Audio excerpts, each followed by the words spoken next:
नमस्कार सभी दर्शकों का सबके बोल चैनल पर मैं साहिल गिरदा हार्दिक स्वागत करता हूँ। फिलहाल समाज सेवी डॉक्टर मनीषा सांगवान जी दोस्तों आज जुड़ चुकी है सबके बोल चैनल के द्वारा। आज मनीषा सांगवान ने तो आज अच्छा काम दादरी शहर के लिए कर दिया। क्या काम कर दिया? जो रेडी वाले चालक है वो लगाते हैं, आज उनको कंबल और कैलेंडर है दोस्तों आज वितरित किए गए हैं। किस खुशी में विजिट किए हैं वो भी जानकारी आज पूरी सबके बोल चैनल के द्वारा हम लेते हैं। नमस्कार जी। नमस्कार जी। नमस्कार मैडम, आज कंबल वितरित किए गए हैं और कैलेंडर वितरित किए गए हैं, क्या कारण आज? आज गणतंत्र दिवस है। आज ही के दिन हमारा संविधान लागू हुआ था, तो इसी उपलक्ष्य में हमने यहाँ पे श्री राम के कैलेंडर और कंबल बांटे। देखिए, सरकार में मनमानी चलती है, किसी की सुनवाई नहीं। आम जनता की क्या परेशानियां हैं ये समझने की कोशिश ही नहीं की जाती। हमें मौका मिलेगा तो हर जन की हम आवाज बनेंगे, इनकी समस्याओं को हम विधानसभा तक उठाएंगे। तो एक मौका मांगने आए हैं लोगों से। अगर दादरी के लोग आपको मौका दे देते हैं विधायक बनने के लिए, क्या कुछ आप दादरी के लेकर, शहर को लेकर क्या कुछ काम करवा पाएंगे?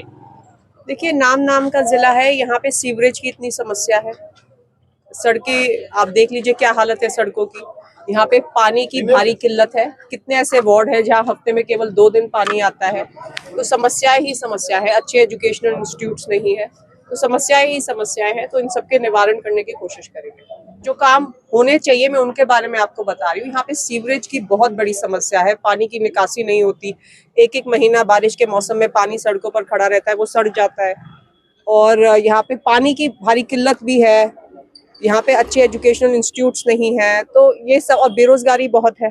तो इन सब की 9 फरवरी की कांग्रेस की एक बड़ी एक रैली होने जा रही है चरखीदार जिले में, क्या कुछ कहेंगे? उस रैली में क्या कुछ एक बड़ा धमाल होने जा रहा है? क्या कुछ घोषणाएं बड़ी होने वाली है? देखिए, वो पहले तो एक वर्कर मीटिंग होनी थी, पर जब हमने लोगों का रुझान देखा तो अब हम एक जन आक्रोश रैली करने जा रहे हैं। आप किसी से बात कर लीजिए, सब ये जो परिवार पहचान पत्र है इससे परेशान है।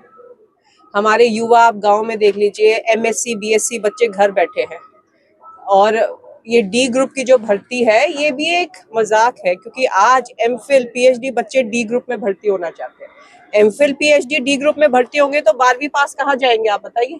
इतनी बेरोजगारी फैल चुकी है, काम हो नहीं रहा। धरातल पे ये बड़ी बड़ी बातें करते हैं कि 500 करोड़ रुपया आ गया जिले में। कहाँ है वो 500 करोड़? वो धरातल पे तो कहीं दिख नहीं रहा। यहाँ की हालत बद से बदतर होती जा रही है। तो इसीलिए हम जन आक्रोश रैली करने जा रहे हैं और हुड्डा साहब अपनी विजन बताएंगे कि क्या विजन वो लेके आए हैं। जैसे कि बुढ़ापा पेंशन उन्होंने 6000 करने का वादा किया है। इस सरकार में 2 लाख पद खाली पड़े हैं, उनको भरेंगे। तो अपनी विजन वो बताएंगे। युवाओं के लिए क्या विशेष करने की तैयारी है कांग्रेस सरकार की इस बार? इन्होंने परमानेंट भर्तियां तो बंद कर दी। पहले इस इलाके से लोग फौज में जाया करते, वो भी इन्होंने बंद कर दी है। तो बच्चे परेशान हैं, 10-10 साल से घर बैठे हैं। जो 2024 में 21 साल का लड़का था, आज वो 31 साल का हो गया। एक और योजना इनको मिल गई तो वो तो फॉर्म भरने लायक भी नहीं रहेगा। आज पढ़े लिखे युवा बेरोजगार बैठे हैं। और अजीब बात यह है कि 2 लाख पद खाली भी है सरकार में, फिर भी ये सरकार युवाओं को रोजगार नहीं देना चाहती। तो बेरोजगारी बहुत हो चुकी है। सारे आंकड़े भी बता रहे हैं कि 35% बेरोजगारी है आज हरियाणा में। इन मुद्दों पर चर्चा ना हो, इसलिए श्री राम मंदिर, मस्जिद, इस तरह की बातें करते रहते हैं। तो हम इन सब मुद्दों को उठाएंगे। आज आप किसानों की हालत देख लीजिए। आज जमींदार का बेटा जमींदारी नहीं करना चाहता, कारण कुछ बचता ही नहीं है उसको। तो ये सब मुद्दे हम उठाने वाले हैं। रोहतक जो रोड की तरफ जाता है, रोहतक की तरफ जाता है, उसकी हालत, सड़क की ये हालत खराब हो चुकी है। आए दिन एक्सीडेंट होते हैं। क्या कुछ इस मुद्दे को लेकर किस प्रकार से आप देखते हैं? देखिए, समस्या ये है कि ये बड़ी बड़ी घोषणाएं करते हैं। 5 साल पहले चुनाव के टाइम इन्होंने घोषणा की थी कि मेडिकल कॉलेज बनेगा। 5 साल हो गए, एक ईंट भी नहीं रखी गई। अब चुनाव आ गया तो दोबारा मेडिकल कॉलेज की बात करने लग गया। और मैं आपको आश्वासन देती हूँ, जैसे ही चुनाव खत्म होगा दोबारा वो मेडिकल कॉलेज का मुद्दा बंद कर दिया जाएगा। यहाँ पे इन्होंने एक PG कॉलेज खोला था, वो PG कॉलेज भी टेम्परेरी कॉलेज है। टेम्परेरी कॉलेज क्यों है? कोई परमानेंट लेक्चरार नहीं है। उसकी जो बिल्डिंग है वहाँ पे पुराना स्कूल हुआ करता, किसान मॉडल स्कूल, उसमें इन्होंने बिल्डिंग खोल दी। तो हर चीज एडहॉक बेसिस पे ये कर रहे हैं। तो हम ये सब मुद्दे उठाने वाले हैं। एजुकेशन की फील्ड में दादरी पिछड़ा हुआ है। साफ सफाई, दादरी में गंदगी बढ़ती जा रही है, उसमें दादरी पिछड़ा हुआ है। तो हम चाहते हैं कि आने वाली पीढ़ी के लिए, इन बच्चों के लिए एक बढ़िया शहर हम दे आने वाली पीढ़ी को, और इन्हीं मुद्दों को हम उठाएंगे। सीवरेज की हालत आपने देखी होगी, दादरी शहर में आए दिन सीवरेज के हादसे हो रहे हैं, कुछ समाधान नहीं हो पा रहा, पर ऐसा ही दादरी बना दिया पहले जैसा। बिल्कुल सरकार सीरियस नहीं है। आप हर दिन हम अखबारों में पढ़ते हैं 300 करोड़ दे दिए गए, 500 करोड़ आवंटित कर दिए गए, तो वो कहाँ गया वो पैसा? वो ये सब हवा की बातें करते हैं। धरातल पर 1 करोड़ भी नहीं खर्च किया है, 500 करोड़ तो आप भूल जाइए। तो ये सब भ्रष्टाचार दादरी में बढ़ता जा रहा है। इसके खिलाफ अगर कोई बोलता है तो उसकी आवाज बंद कर दी जाती है। अखबारों में भी ये मुद्दे आज उठाने को कोई तैयार नहीं है। तो आज एक तरह से तानाशाही हो गई है, एक तरह से इमरजेंसी हो गई है और इस इलाके की हालत बद से बदतर होती जा रही है। हम चाहते हैं ये शहर रहने लायक बने। तो दादरी की जनता के लिए क्या संदेश देना चाहेंगे 9 फरवरी की जिस प्रकार से रैली होने जा रही है? आप आइए, हमारे विचार सुनिए। हमारे पास एक प्लान है जिससे हम दादरी को एक बेहतरीन शहर बनाना चाहते हैं। मैं आपको एक छोटा सा उदाहरण दूंगी। जितनी बारिश दादरी में होती है उतनी ही बारिश पंचकुला करनाल में भी होती है। वहां 2 दिन के अंदर पानी की निकासी हो जाती है, पर दादरी में 1 महीना वो पानी खड़ा रहता है। वो सड़ जाता है, पानी हरे रंग का हो जाता है, तभी उसकी निकासी नहीं हो पाती। दादरी में एक सरकारी स्कूल है, गर्ल्स सीनियर सेकेंडरी स्कूल। वहां के टीचर मेरे पास आए, कहने लगे मैडम 1 महीने से हमारे स्कूल में पानी खड़ा है, उसकी निकासी नहीं हो रही। हम सबके पास जा चुके, चेयरमैन साहब के पास, एमएलए के पास, सबके पास जा चुके। फिर हमने खुद अपनी पॉकेट से खुद उस पानी की निकासी करवाई। ये काम हमारा नहीं था, ये तो शहर के चेयरमैन का था। तो हमें समस्या ये है कि आज दादरी में गंदगी फैली है। तो जब आपके घर में गंदगी फैली हो, आप बाट नहीं देखते कि पड़ोसी आके साफ सफाई करे, आप खुद झाड़ू उठा के आप साफ सफाई करते हैं। तो हम एक मौका चाहते हैं दादरी की जनता से, ताकि दादरी एक बेहतरीन रहने लायक शहर बने।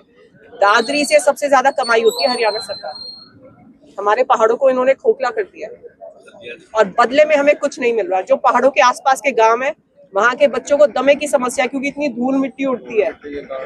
और हमारा जो सिविल अस्पताल है वो नाम का अस्पताल है, अल्ट्रासाउंड की मशीन भी नहीं है। 10 साल हो गए, 2014 तक वहाँ पे अल्ट्रासाउंड की मशीन थी। आज वहाँ पे अल्ट्रासाउंड की मशीन नहीं है। 10 साल पहले खराब हुई तो ये नई अल्ट्रासाउंड की मशीन नहीं लेकर आए। दादरी का आदमी हर रोज 1.5 लाख रुपए खर्च कर रहा है अल्ट्रासाउंड के ऊपर। वो फायदा हो किसका हो रहा है? प्राइवेट अस्पतालों का। इनकी साठगांठ है प्राइवेट अस्पताल वालों की। मूलभूत सुविधाएं दादरी में नहीं है। हम चाहते हैं कि दादरी में भी वही सुविधा हो जो करनाल, सोनीपत, पानीपत, झज्जर में है। हम किसी से कम नहीं, बल्कि हमारा योगदान ज्यादा है हरियाणा सरकार में। तो हम चाहते हैं कि हरियाणा सरकार में हमारी सुनवाई हो। जितना हम हरियाणा सरकार को दे रहे हैं, कम से कम उसका 10% तो हमें वापस मिले। यही आवाज है। तो रेडी चालू करो, क्या कुछ किया जाएगा? कांग्रेस सरकार दादरी हरियाणा में बनती है, क्या कुछ रेडी वालों के लिए भी क्या कुछ योजना लाई जाएगी? बैठ के इनसे बात की जाएगी, इनकी क्या डिमांड है, इनकी सुनवाई होगी। सरकार में तो सुनवाई नहीं है। एक दिन किसी ने ये सोचा कि भाई रेडी वालों को हटा दो, तो उनको हटा दिया गया। उनके भी परिवार है, वो कैसे अपना जीवन व्यापन करेंगे, कोई ये सोचा ही नहीं जाता। लॉन्ग टर्म प्लानिंग होती ही नहीं है। तो हम इनसे पूछेंगे आपकी क्या डिमांड है, कोई बीच का रास्ता निकालेंगे। कुछ यहाँ पे साथी मौजूद हो जो इनसे बातचीत करेंगे। आज मनीषा सांगवान जी पहुंचे, क्या कुछ कहेंगे सर? क्या कुछ मिनिस्टर सांगवान की तरफ से विजिट किया जा रहा है? डॉक्टर सांगवान लगभग 6 से 7 साल हो गए इनको दादरी के जनता की सेवा के लिए, गरीबों के लिए जी। सभी प्रयास करते हैं कि चाहे शादी हो, पढ़ाई हो, उसके लिए भरपूर अपनी कोशिश करते हैं कि भी अपनी तरफ से जो भी कुछ बन पाए वो पैसे से, किताबों से करती रहती है। तो लगातार अच्छा काम मनीषा सांगवान के द्वारा किया जा रहा है, क्या कुछ कहना चाहेंगे? हमारी तो दादरी के शहरवासी की इच्छा है कि भी मनीषा मैडम यहाँ से हमारा प्रतिनिधित्व करे और हमारे दादरी को खुशहाल और पढ़ाई के मामले में हमारे बच्चे को आगे लेके जाए। दादरी का विधायक कैसा होना चाहिए? डॉक्टर मनीषा सांगवान जैसा, जो कि गरीबों के साथ हमेशा खड़ी रहती है। कभी भी बुलाते हैं, कोई समस्या होती है दादरी की, चाहे वो गवर्नमेंट स्कूल की हो, चाहे बच्चों की किताबों के लिए लाइब्रेरी खुलवानी हो, हमेशा आगे रहती है। उनको बोलते हैं जब भी, उनका एनजीओ भी बहुत ज़्यादा प्रयास करता रहता है गरीबों के लिए। तो दादरी में क्या क्या मूलभूत सुविधाओं की कमी है?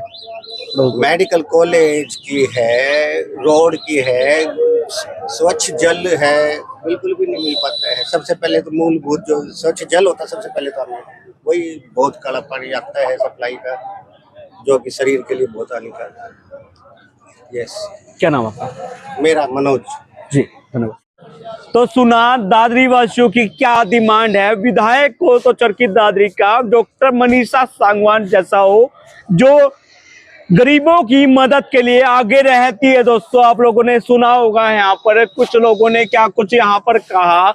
मेन समस्या है यहाँ पर ना मेडिकल कॉलेज है, ना सिविल हॉस्पिटल मेडिकल की सुविधाएं हैं जो यहाँ पर, ना कि यहाँ पर मरीजों का इलाज हो पाता है। दोस्तों अगर कांग्रेस की सरकार आती है तो दादरी में अनेक प्रकार की गई है और कहीं ना कहीं सड़कों के हालात को लेकर बातचीत की गई है। सड़कों की हालात भी दोस्तों बता देते हैं, कांग्रेस की सरकार आने पर सड़कों की हालात भी दुरुस्त किए जाएगी। खबरों का सिलसिला दोस्तों जारी रहेगा, चैनल के साथ बने रहें। चैनल को सब्सक्राइब करें, लाइक करें, कमेंट करें। धन्यवाद दोस्तों।